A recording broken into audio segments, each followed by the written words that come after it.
Hey friends, it's me. I'm still alive. I hope you're all doing well, or at least well enough. I'm recording this because several of you wanted to see my reaction to the latest Bungie ViDoc.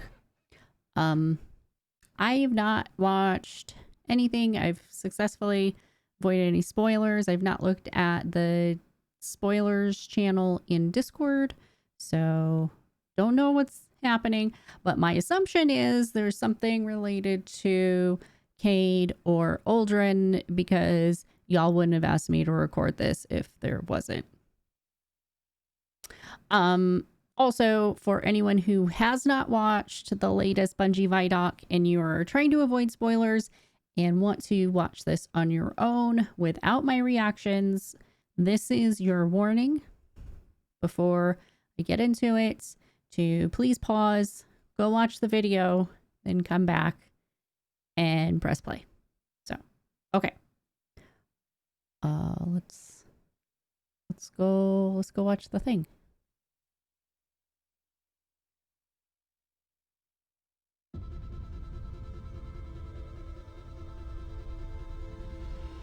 Beyond Light kicks off the next trilogy of stories that we're trying to tell with Destiny. Players are going to go on a journey to discover the true nature of light and dark. This set they're recording in is cool. Of players learning more about the darkness. That doesn't look like 6 feet though between those And in two. fact, going so far as to wield it. It's about leaving comfort and safety behind, walking a different road than one that you may have believed you were destined for. What makes something bad? What makes darkness dark? The absence of light. Who's right? Who wasn't? How are those learnings going to change the characters that you have gotten to know over the last 6 years? Where's the speaker?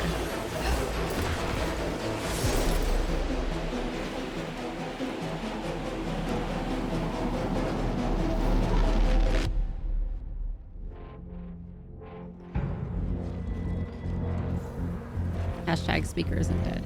Beyond Light's really the beginning of a new adventure. Guardians, for the longest time, have been bathed in the light, sort of this altruistic force fighting back evil. And now we're starting to move into that gray area between the light and dark. If the darkness reaches out, we must reach back. I will not sanction this. In Season of Arrivals, the Vanguard is divided. You have some characters telling you, you know, we should fight these ships, and we have other characters who are saying, no, no, no, we should find out what they want. We should get to know them and understand more. But it definitely comes to a head.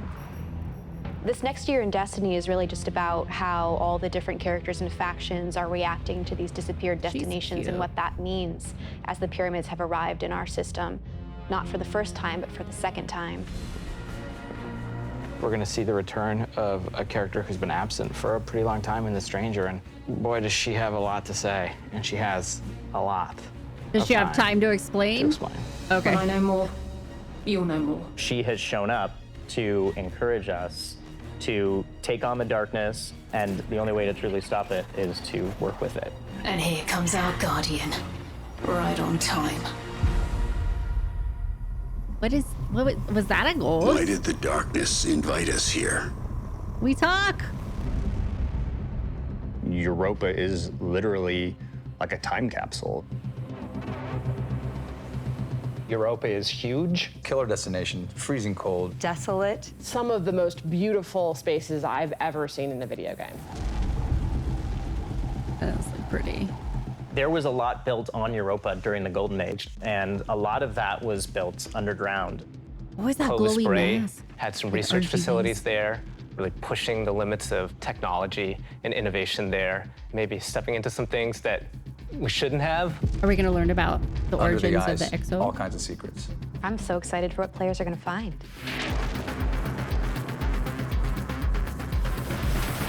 Are we going to find Cade's memory bank? The storm on Europa was actually something we've wanted to do for a long time. We wanted it to feel harsh. The weather system is so awesome. Like, you're walking through an open space and all of a sudden things start happening. coming across like Fallen or Vex for the first time, you can barely make out the glow in their eyes.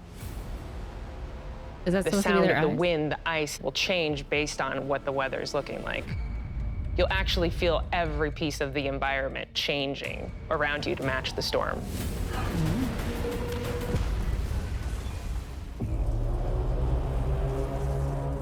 What's up with Europa that? itself is a pretty foreboding place. Aramis is there in advance of us, and she set up a forward base.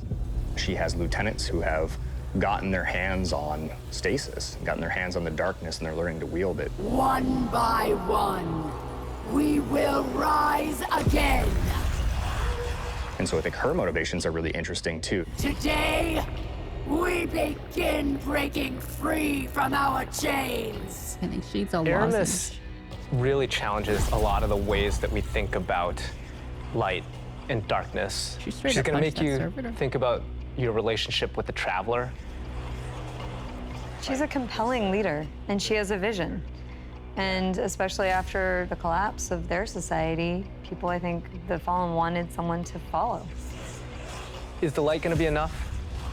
I think we've seen that we need some new tools to fight our enemies with. Maybe it's time to fight fire with fire, or ice with ice.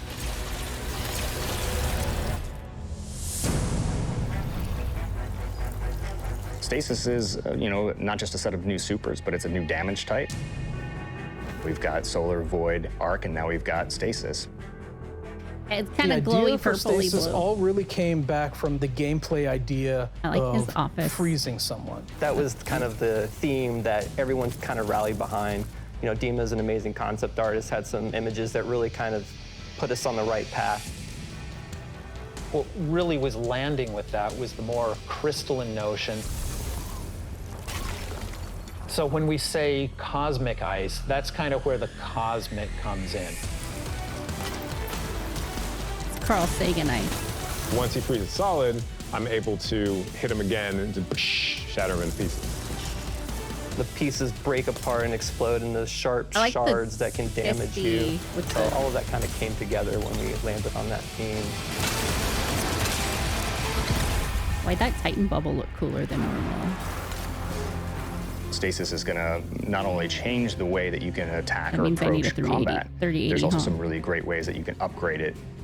Then you start getting into like the more interesting parts, things that we're calling aspects and fragments, which are additional ways to modify your subclass. The subclass Aspects is are, really a little bit more simplistic potent. looking. And then the fragments are the things that are class agnostic, but depending on what your class is and depending on what your aspects are and how you want to play, you're probably going to be starting to select different ones in there. This is just the beginning for Stasis. We're going to continue to expand on it. We're just excited for players to get their Oh, hands that on wasn't this. a Titan bubble, was it? It was something else. When we're creating a new palette like Stasis, we do what we call a source jam.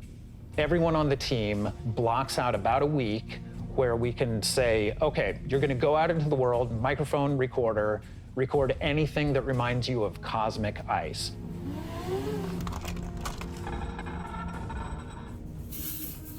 That gives us the That's a palette source jam? that we can build I was thinking like something the like eventual Space sounds Jam, out of. but I From found the personally Matrix that the or best way to do it was at night.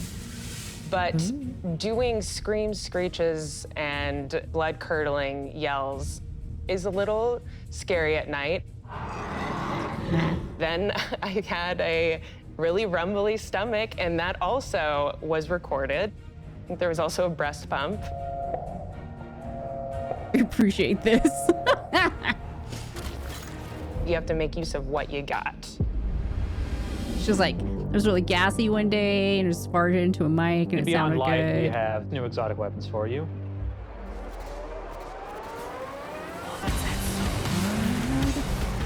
No Was Time that to Explain is that coming was back. the no time to it was the no time Instead to of explain. just being the gun that refills your magazine when you land precision hits, you actually get a little time portal, and it starts spitting out rounds alongside you. You can actually have that on top of the Arc Soul, so you can be your own little mini firing squad and build for it. I don't want to be a Another warlock, one we but have is the Laments. It uses up your sword's energy to give yourself a new combo that ends up in a big it looks like a spinning chainsaw? slash. probably the largest selling point for a lot of people is that it slices right through barrier champions. I think the largest draw for most people is actually going to be the fact that it is a chainsaw sword. Maybe. Yeah. I mean, duh. Yeah, obviously. But does it sound like a chainsaw? For Beyond Light, we really Wait, wanted was to that create that exotic Mythic armor class? pieces that formed a key part of your build around which all the other parts of your build could revolve. For example, the Titan gets the Icefall Mantle, which is a set of exotic arms that looks like it is crafted from Golden Age tech.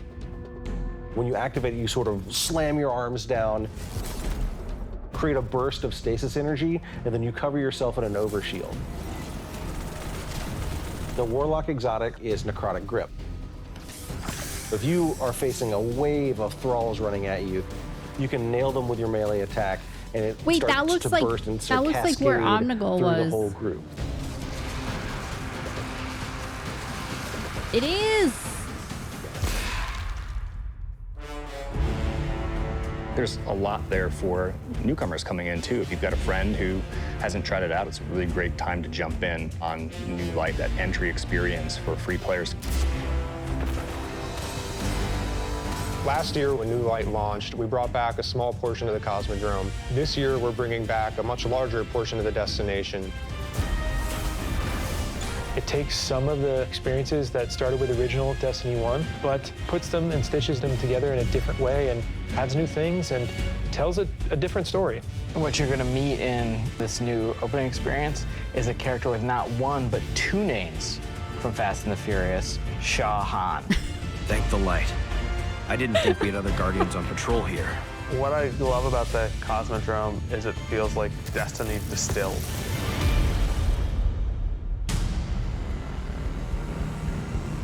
Is that like a Season dark of the version Hunt of the picks up where tree Arrivals from left off. Arrivals? Other forces are taking advantage of the darkness to make their move forward, including Xivu Arath, a sister of Oryx, and she's taking this opportunity to build up an army, and we're working with Osiris to try to stop her. Osiris goes out, stumbles across these hive growths that Is he gonna are do anything? driving combatants crazy. Osiris is in trouble, Osiris and of course got you're his bitch only slapped. hope.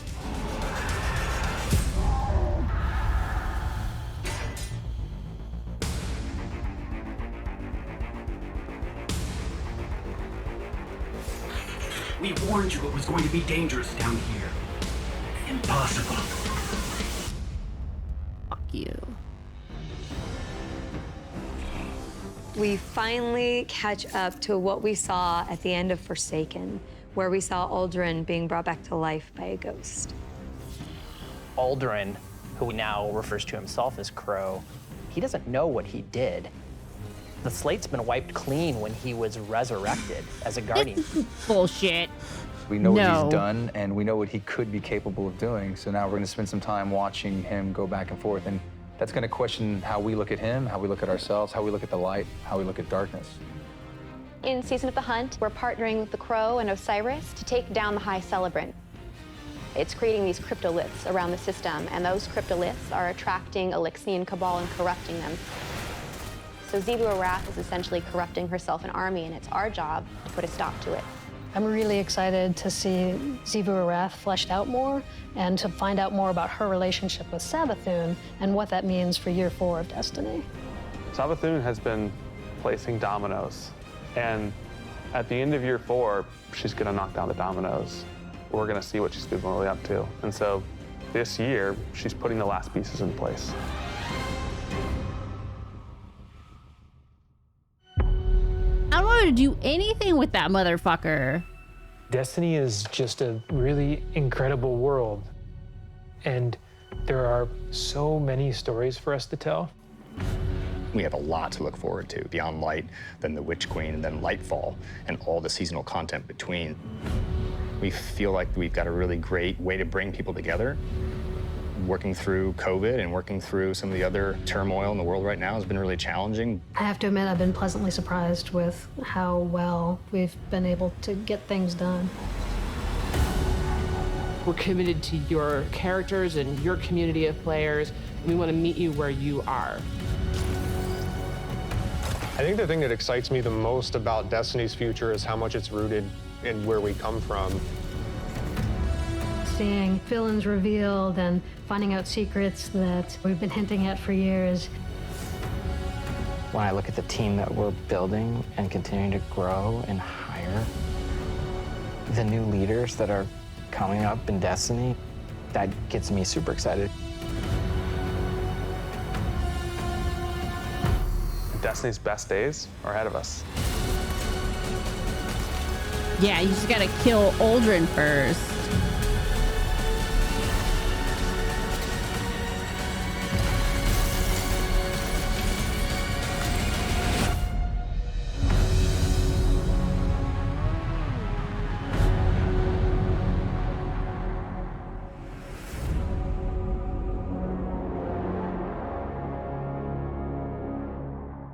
Just one thing to say, fuck Uldren, that's bullshit.